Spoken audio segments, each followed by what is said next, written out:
ক্ষমা করবো না।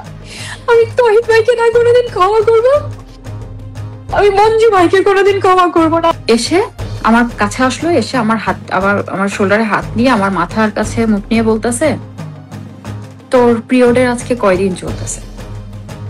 তো মানে আমি আপনার বললাম পিরিয়ডের যে ডেট আমার টাইমিং সেটা আমার জানতে চাচ্ছে। না, ডেট টাইমিং না, কয় দিন চলতেছে এটা ডিরেক্ট জানতে চাচ্ছে, কারণ তার কাছে অলরেডি ইনফরমেশন আছে। এতদিন পিরিয়ড থাকে নাকি কারোর? আর পিরিয়ড শেষ হলে বলিস, আচ্ছা। আমার দিকটাও তো দেখতে হবে তো, তাই না? আমি যখন ডাকবো চলে আসিস। কি করতেছে? আমার পা চলতেছে না, আমি ওইখানে যে আমি কি আনসার করবো এই লোকটাকে? এই লিস্টে রিজিও সুরাইয়া পাওয়া আছে, এই লিস্টে আমার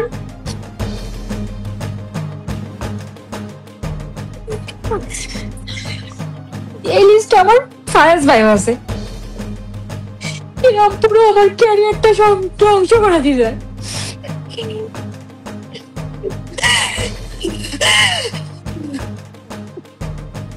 আমি কোনোদিন এদেরকে ক্ষমা করবো না, আর আমি বিসিবির কাছে ওদের বিচার চাই না।